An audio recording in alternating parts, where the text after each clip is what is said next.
Hi hello ನಮಸ್ಕಾರ. ವಿಶಾಲ ಜ್ಞಾನ ಕನ್ನಡ ಯೂಟ್ಯೂಬ್ ಚಾನಲ್ಗೆ ಸ್ವಾಗತ ಅಂತ ಹೇಳ್ತಾ ಇವತ್ತಿನ ಒಂದು ವಿಡಿಯೋದಲ್ಲಿ ಸೆಕೆಂಡ್ PUC ಎಕ್ಸಾಮ್ ಎಂಡ್ ಆಗಿರುವಂಥದ್ದು. ಇವತ್ತಿನಿಂದ SLC ಎಕ್ಸಾಮ್ಸ್ಗಳು ಸ್ಟಾರ್ಟ್ ಆಗಿದೆ. ಹಾಗಾದರೆ ಸೆಕೆಂಡ್ PUC ಎಕ್ಸಾಮ್ ಕೊನೆಯದಾಗಿ ಮುಗಿದಿರೋದ್ರಿಂದ ಆ ಒಂದು ಪರೀಕ್ಷೆಯ ರಿಸಲ್ಟನ್ನು ಅಥವಾ ಆ ಪರೀಕ್ಷೆಯ ಒಂದು ಫಲಿತಾಂಶವನ್ನು ಯಾವಾಗ ಬಿಡ್ತಾರೆ ಅನ್ನುವಂತಹ ಮಾಹಿತಿ ನಮ್ಮ ಶಿಕ್ಷಣ ಸಚಿವರಾಗಿರುವಂತಹ ಮಧು ಬಂಗಾರಪ್ಪನವರು ತಿಳಿಸಿರುವಂಥದ್ದು. ಅದಕ್ಕಿಂತ ಮುಂಚೆ ನಮ್ಮ ಚಾನಲ್ಗೆ ಇದುವರೆಗೂ ಸಬ್ಸ್ಕ್ರೈಬ್ ಮಾಡದೇ ಇದ್ದರೆ ಅಥವಾ ಮೊದಲನೇದಾಗಿ ನಮ್ಮ ಚಾನಲ್ನ ವಿಸಿಟ್ ಮಾಡ್ತಾ ಇದ್ದರೆ ತಪ್ಪದೇ ಸಬ್ಸ್ಕ್ರೈಬ್ ಮಾಡ್ಕೊಳ್ಳಿ ಅಂತ ಹೇಳ್ತಾ ವಿಡಿಯೋ ಶುರು ಮಾಡೋಣ ಬನ್ನಿ.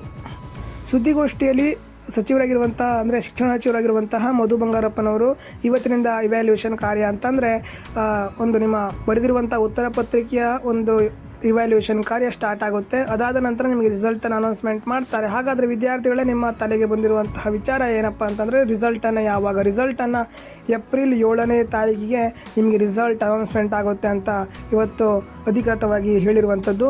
ಏಪ್ರಿಲ್ 7ನೇ ತಾರೀಕು ಸೆಕೆಂಡ್ PUC ಮೊದಲ ವಾರ್ಷಿಕ ಪರೀಕ್ಷೆಯ ಫಲಿತಾಂಶ ಪ್ರಕಟಣೆ ಆಗಲಿದೆ. ಎಲ್ಲ ವಿದ್ಯಾರ್ಥಿಗಳಿಗೆ ಆದಷ್ಟು ಶೇರ್ ಮಾಡಿ. ಇವತ್ತಿನಿಂದ ಇವ್ಯಾಲ್ಯೂಯೇಷನ್ ಕಾರ್ಯ ನಡೀತಾ ಇರುತ್ತೆ. ಸ್ಟಾರ್ಟಿಂಗ್ ಆಗಿ ಒಂದು 15 ದಿನಗಳ ಕಾಲ ತೆಗೆದುಕೊಳ್ಳಬಹುದು. ಅದರ ನಂತರ ಏಪ್ರಿಲ್ 7ನೇ ತಾರೀಕಿಗೆ ನಿಮ್ಗೆ ರಿಸಲ್ಟ್ ಬರುತ್ತೆ ಅಂತ ಮಾಹಿತಿಯನ್ನು ಹೊರಬಿದ್ದಿರುವಂಥದ್ದು. ಇದಾಗಿತ್ತು ಇವತ್ತಿನ ಒಂದು ಮಾಹಿತಿ. ನಿಮ್ಮ ಫ್ರೆಂಡ್ಸ್ಗೆ ಹೆಚ್ಚಿನದಾಗಿ ಈ ವಿಡಿಯೋನ ಶೇರ್ ಮಾಡಿ, ಅವ್ರಿಗೂ ಮಾಹಿತಿ ತಿಳಿಯಲಿ. ಕಾತುರದಿಂದ ಕಾಯ್ತಾ ಇರ್ತಾರೆ ರಿಸಲ್ಟ್ ಯಾವಾಗ ಅಂತ ಹೇಳ್ತಾ. ಪಾಸಿಂಗ್ ಮಾರ್ಕ್ಸ್ನ ಬಗ್ಗೆ ಹಲವಾರು ವಿದ್ಯಾರ್ಥಿಗಳು ಕಮೆಂಟ್ ಮಾಡಿದರೆ ಆಲ್ರೆಡಿ ವಿಡಿಯೋ ಇದೆ, ಹೋಗಿ ಚೆಕ್ ಮಾಡಿ. ಪಾಸಿಂಗ್ ಮಾರ್ಕ್ಸ್ ಎಷ್ಟಂತ ಗೊತ್ತಾಗುತ್ತೆ.